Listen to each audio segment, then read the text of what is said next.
오늘 하나님께서 우리에게 주시는 말씀은 구약 성경 룻기 1장 21절 말씀입니다. 구약 402페이지입니다.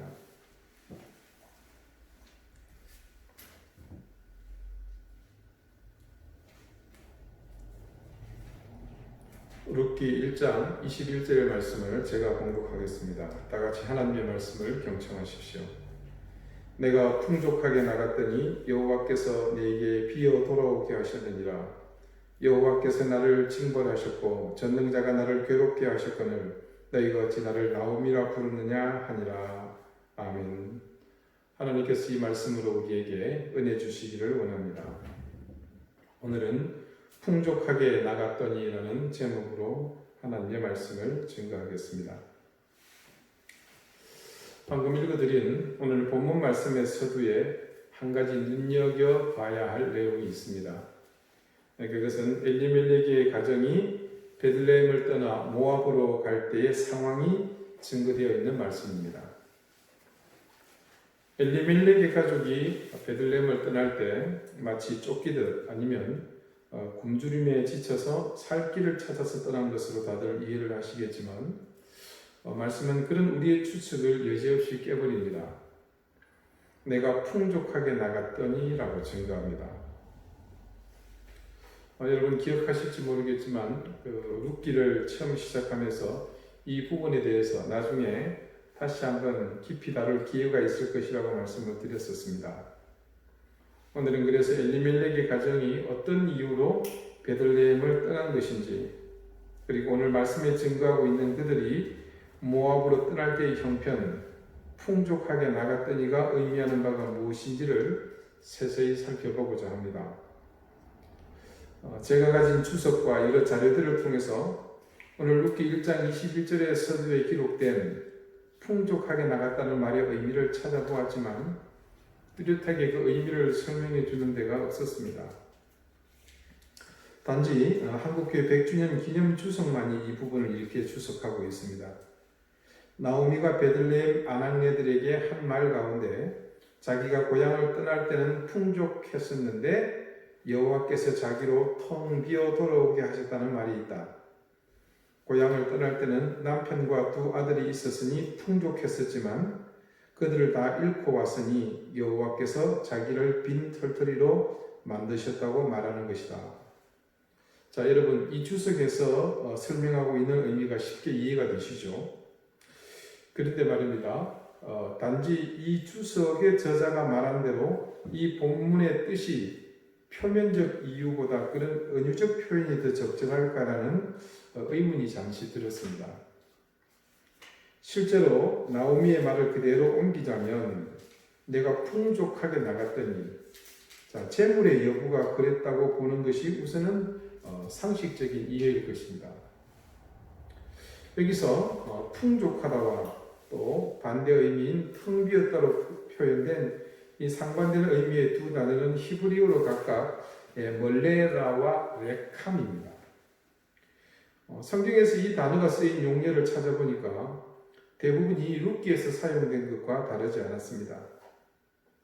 그래서 이번에는 영어로 번역된 성경들을 하나씩 찾아보았습니다. 영어 번역 성경은 전부 가득 채워졌다는 의미의 full을 사용합니다. 그리고 이어 나오는 그와 반대되는 상황, 텅 비었다에 해당하는 번역으로는 일반적으로 사용하는 공간이 비어있다는 의미의 empty를 사용합니다. 이 두 단어만 두고 보면 이 주석에서 말하는 것처럼 배우자와 아들의 유무에도 은유적으로 사용할 수 있다는 판단이 들었습니다. 그런데 수많은 영어 번역 성경 중에 두 개의 성경이 이 두 가지를 각각 다른 표현을 사용하고 있는 것을 발견했습니다.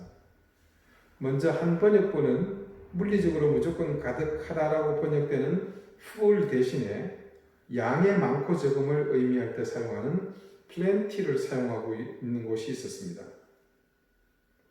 그리고 또 다른 번역 성경은 비어있다를 단순히 다른 영어 성경처럼 empty만을 사용하지 않고 그 단어의 끝에 전미어로 소유를 말할 때 자주 사용하는 표현인 handed를 붙여서, 그러니까 MT 하이픈 그리고 handed로 굳이 번역한 곳이 있었습니다.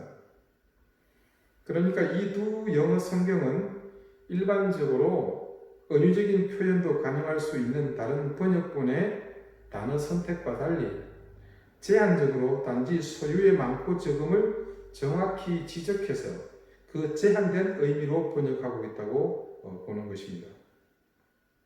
즉 나오미가 지금 하는 말은 일반적인 주석의 말처럼, 이 해설처럼, 그리고 다른 영어 성경들처럼 단지 나갈 때는 남편도 있고 아들들도 있어서 풍족했지만 지금은 다 죽고 나 혼자 돌아왔다는 그 상황을 비유로 말한 그것을 제외하고 있다고 보는 것입니다. 그러니까 나오미의 말은 표면 그대로 자신들이 베들레헴을 떠날 때는 재산이 많았다고 말하고 있는 것으로 알 수 있습니다.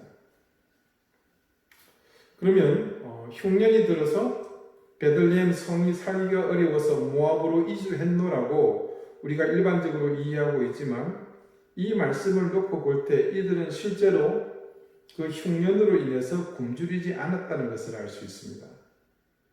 그래서 룻기 1장 1절을 다시 한번 보겠습니다. 사서들이 치리하던 때에 그 땅에 흉년이 드니라.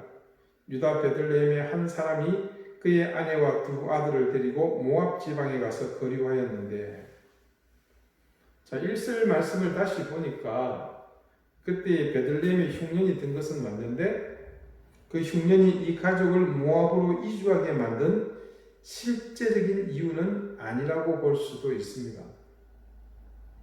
자, 그러면 엘리멜렉의 가족이 모압으로 이주하게 된 실제 이유는 과연 무엇일까요? 모세의 율법에서 11조의 규례를 이렇게 규정하고 있습니다. 평신도 영어로 편집된 톰슨2 주석 성경을 보게 되면 신명기 14장 22절에서 29절에 걸쳐서 장황하게 기록되어 있는 11조의 규례에 대해서 아주 쉽게 설명을 해주고 있습니다. 먼저 레위기가 규정하고 있는 11조의 정의는 이렇습니다. 레위기 27장 30절 말씀입니다. 그리고 그 땅의 10분의 1, 곧 그 땅의 곡식이나 나무의 열매는 그 10분의 1은 여호와의 것이니 여호와의 선물이라. 이 말씀에서 볼 수 있듯이 이스라엘 백성에게 11조는 매년 토지 소산이나 가축의 10분의 1을 바쳐야 하는 종교적 의무입니다. 이스라엘 백성은 모세 율법에 나타난 여러 11조 규례를 근거로 해서 이 11조 헌납을 세 단계로 구분을 했습니다. 먼저는 율법에서 규정하는 첫 번째 11조입니다.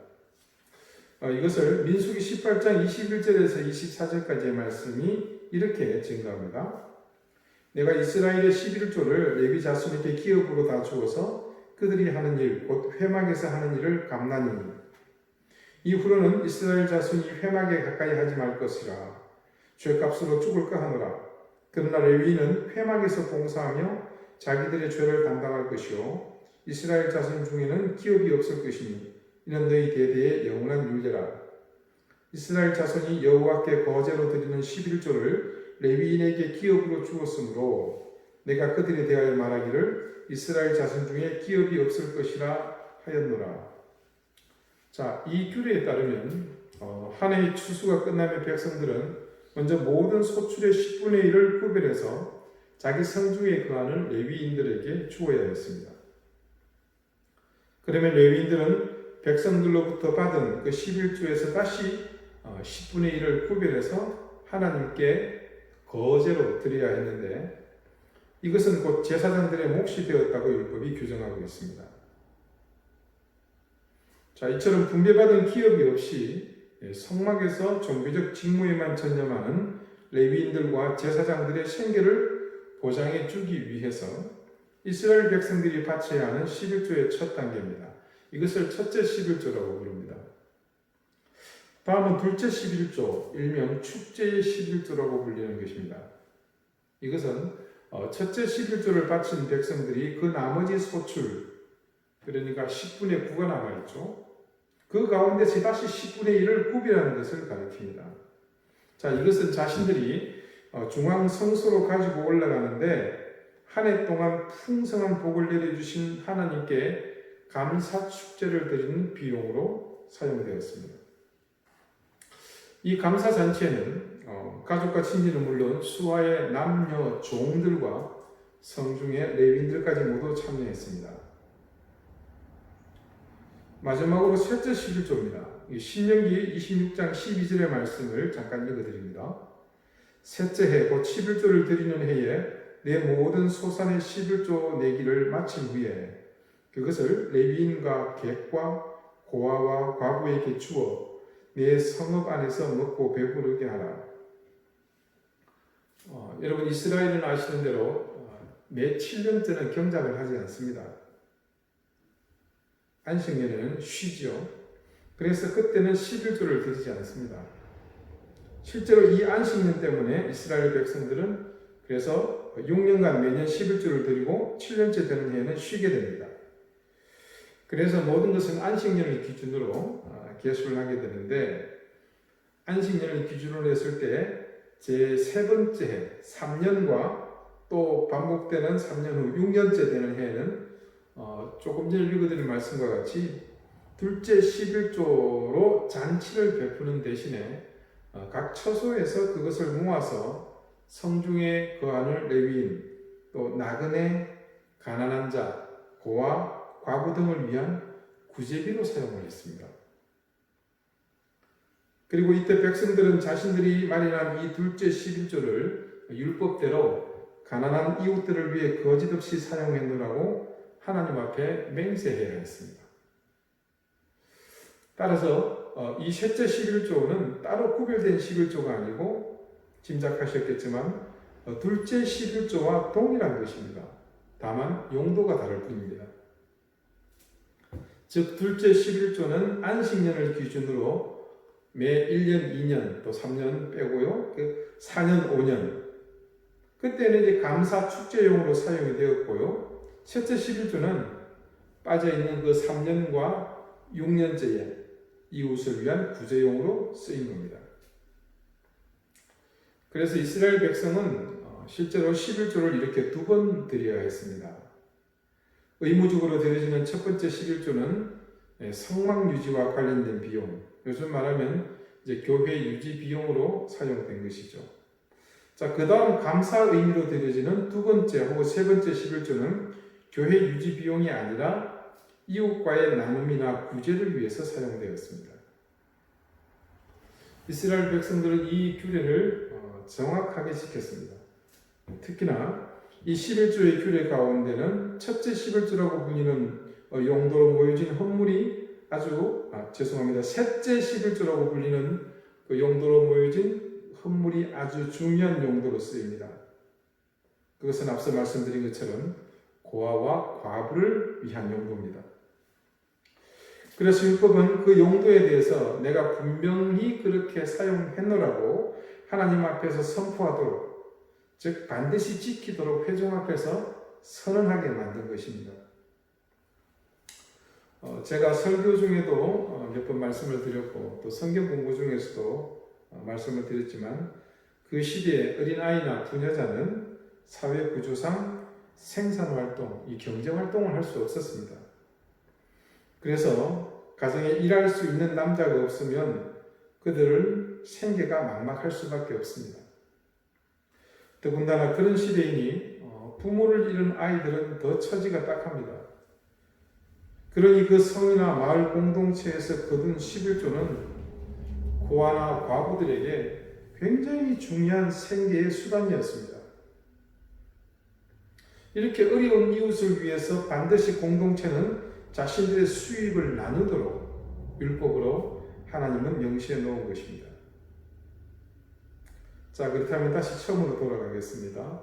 그렇다면 과연 엘리멜렉의 집안이 그 당시 풍족한 집안이었는데 왜 모압으로 이주하게 되었는지, 그 이유에 대해서, 그리고 나오미가 그렇게 나갔는데 여호와께서 내게 텅 비어 돌아오게 하셨다는 말의 의미는 도대체 무엇인지 이 모세의 율법에서 실마리를 찾을 수 있습니다. 여러분 소유가 많을수록 수확은 당연히 많습니다. 그리고 그 많은 수확으로 인해서 성중에 성소에 드려야 할 11조의 분량은 누구보다도 소유가 많은 사람이 많을 수밖에 없습니다.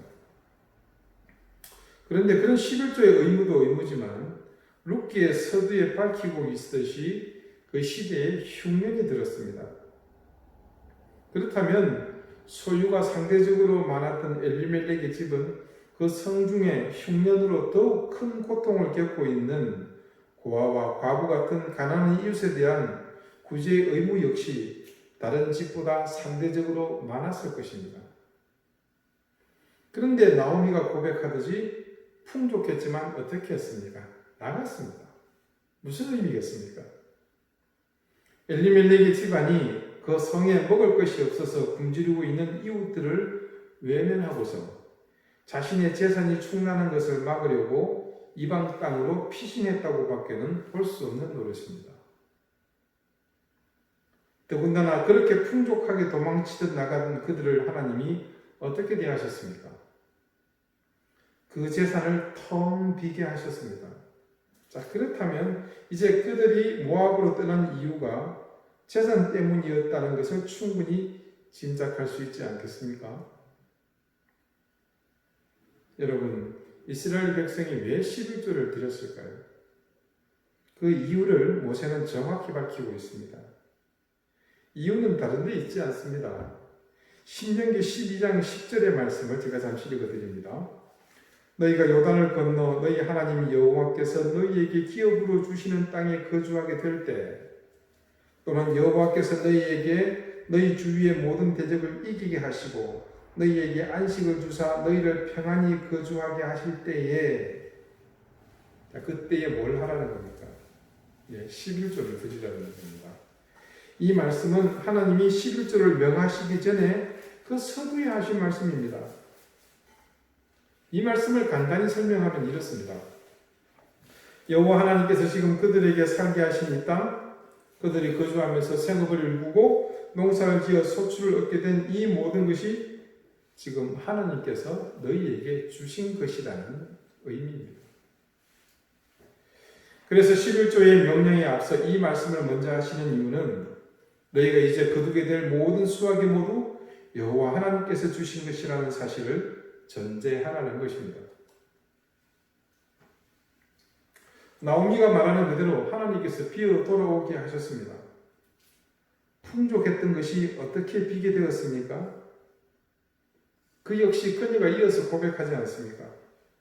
여호와께서 나를 징벌하셨고 나를 괴롭게 하셨습니다. 그 결과가 지금 자신이 베들레헴을 나갔을 때 풍족했던 모습에서 빈 상태로 돌아오게 된 것입니다. 결국 하나님께서 그 집안을 심판하신 것은 다른 이유보다도 그들이 이 성중에서 자신들이 해야 할 중요한 일, 율법에서 정하고 하나님께서 명령하신 구체적인 그 규례를 무시한 탓입니다. 사사시대의 키워드, 자신들의 소견에 옳은 대로 행하였더라.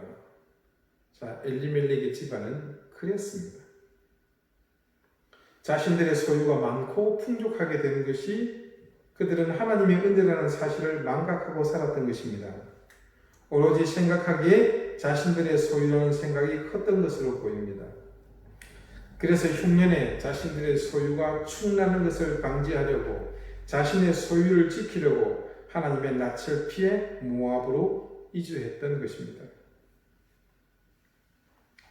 하나님의 절대 주권을 이들은 인정하지 않았기 때문에 그 땅, 즉 이스라엘을 떠나면 그곳만 다스리는 여호와 하나님의 그 손에서 벗어날 수 있으리라고 생각한 거죠. 그래서 모압 땅 그모스가 다스리는 그 땅에 들어가 살 수 있을 것이라고 판단한 겁니다. 그러니 여호와 하나님이 주신 그런 허무맹랑한 율법 따위는 지키지 않아도 되는 그 땅을 선택하고 갔을 것이라고 충분히 추측할 수 있습니다. 그들이 하나님에 대한 인식으로 볼 때 충분히 가능한 일입니다. 더군다나 사사시대에 이스라엘 백성의 보편적 가치관, 종교관, 또 신앙적인 자세인 자기 소견에 옳은 대로 향한 결과, 그것이 바로 이 나오미의 인생 여정에 아로새겨 있었던 것입니다. 여러분, 노블리스 오블리주라는 말이 있지요. 그런데 비단 이 말은 어떤 권력이나 재산에 국한해서 적용할 말은 아니라고 생각합니다. 여러분, 저와 여러분은 그런 권력이나 지위, 재산보다 사실 더 가치 있는 것을 소유하고 있지 않습니까? 그것은 우리를 죄에서 구원해 주신 예수 그리스도를 구주를 믿는 우리의 신앙입니다. 그러므로 우리는 귀족들, 또 재산이나 지위를 가진 사람들에 못지않는 사실상 오블리주가 우리한테 있는 겁니다. 우리 그리스도인의 가치는 바로 그런 상황에서 더욱 절실히 드러납니다. 누군가는 희생하고 손해보는 일이 필요하다면 그것이 비단 노블리스들만 해야 할 일이 아니라 우리 크리스천이 당연히 해야 할 일일 것입니다. 우리나라에 한국유리라는 기업이 있습니다. 지금은 여러 유리를 만드는 회사가 있지만 20, 30년 전에는 거의 유일무이한 그런 회사였습니다.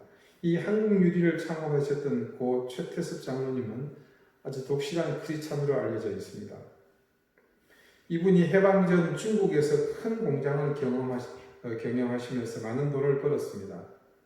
그런데 하루아침에 아시다시피 중국이 공산화되죠. 모택동의 군대가 중국을 점령해서 공산화되고 말았습니다. 최 장로님은 그때 미처 피난하지 못했습니다. 그래서 자기가 경영하던 공장 직원들에 의해서 인민재판을 받게 됩니다. 그 당시 이미 주변의 숱한 공장주들이 근로자들에 의해서 축창에 찔려 죽어나갔습니다. 이제 공장 마당에 근로자들이 가득 차 있고 당시 청년 최태섭 씨가 끌려 나왔습니다. 죽었다고 생각했습니다. 이제 자신이 할 일은 하나님께 기도하고 마지막을 담담하게 받아들이는 것입니다. 자, 모두 다 축창을 들고서 사장 죽이겠다고 인민재판하는 그 자리에서 순간 한 중국인이 앞으로 나왔습니다. 그리고 이렇게 말합니다. 우리 사장은 다른 공장 사장하고 틀리지 않았습니까? 저분은 우리 인민을 착취하지 않았습니다. 다른 공장 직원들보다 임금도 후하게 주었습니다. 저분은 언제나 우리를 인간으로 대접해 주었습니다. 저분이 우리에게 베푼 사랑을 한번 생각해 보십시다. 그런데 저분을 죽인다면 우리는 사람의 도리에서 벗어나는 것입니다. 군중심리라는 것이 있죠. 다 죽이겠다고 왔으면 살려주자는 이 말은 본래 먹혀들지 않습니다. 누군가 이 사람을 살려주자고 해도 한 사람이라도 죽여라 소리를 지르면 순간 모두들 죽창을 들고 찌르는 것입니다. 그런데 조금 전 말씀한 이 사람이 이야기하는데 그 순간에 그 공장에 가득 차 있었던 근로자들이 잠잠해졌습니다. 그리고 들고 있던 죽창을 다 놓고 이분을 풀어주었습니다.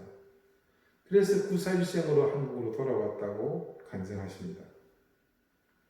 그가 평소 그리스도의 사랑으로 어려운 근로자들을 위해 희생하고 섬기고 사랑한 바로 이 오블리주를 행했던 그 결과입니다. 우리 성숙자반 하신 분들은 제가 만석군 집의 며느리 얘기해 드린 적이 있죠.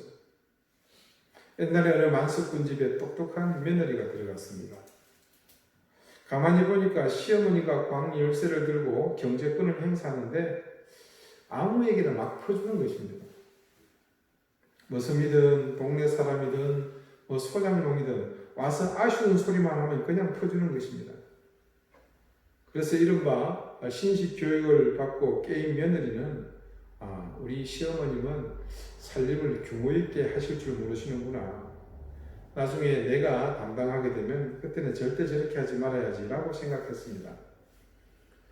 세월이 지나고 시어머니가 세상을 떠난 뒤 이 며느리가 경제권을 이어받았습니다.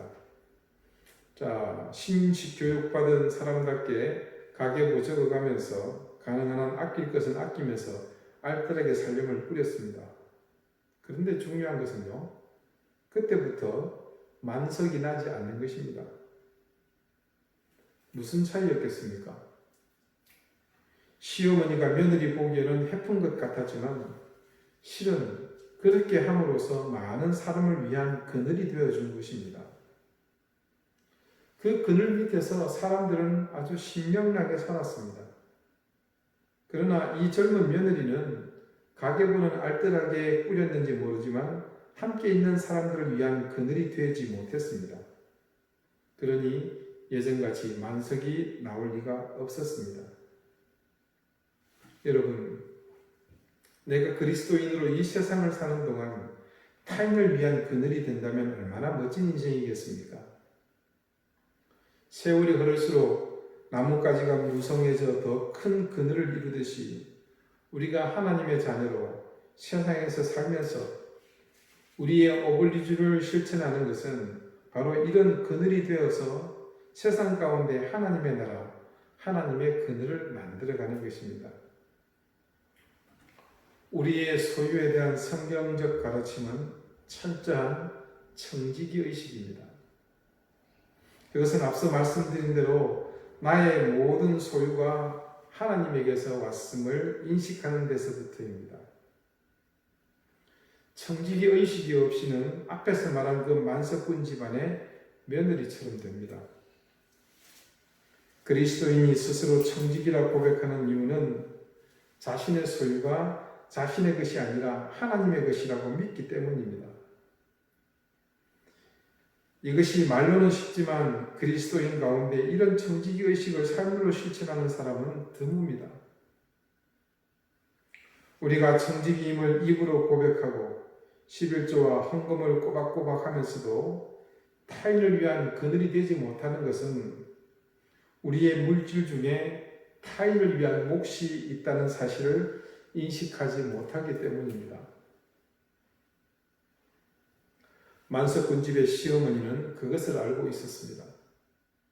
자기 광에 쌓인 재물은 이웃과 나눌 그 몫이 포함된 것이라 생각하니 아까울 것이 없었습니다.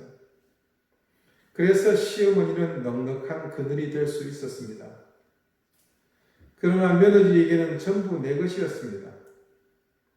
이웃의 몫이 있다는 것을 깨닫지 못했으니 자연 그늘도 될 수 없었던 것이죠. 여러분, 하나님께서 우리에게 물질을 주실 때는 언제나 타인의 몫까지 포함해서 주십니다. 그 몫에 대한 바른 청지기 의식을 지닐 때만 우리는 누군가를 위한 그늘이 될 수 있습니다.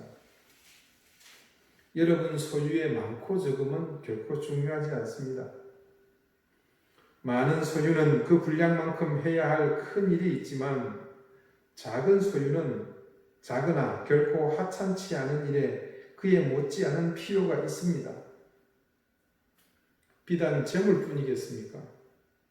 우리의 걸음이 필요한 곳이 있고 우리의 손길을 내밀어야 할 곳이 있지 않겠습니까?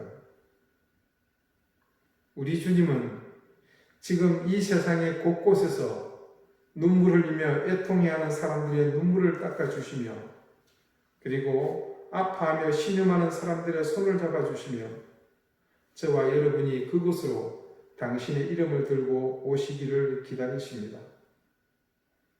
사랑하는 여러분, 우리의 인생은 바로 그런 주님의 흔적을 찾아서 언제든 나갈 준비를 하는 삶이라는 것을 꼭 기억하시기를 바랍니다. 기도드리시겠습니다. 주님, 우리는 세상의 노블리스보다 더 많은 사명과 책임을 가진 크리스천입니다.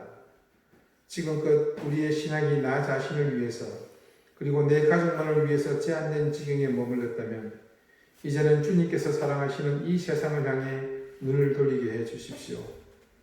고통 속에서 눈물을 흘리며 애통해하는 사람들의 눈물을 닦아주시는 주님의 곁으로 저희가 다가가게 해 주십시오. 아파하며 신음하는 사람들의 손을 잡아주고 계신 그 주님의 손길에 우리의 손을 보태게 해 주십시오.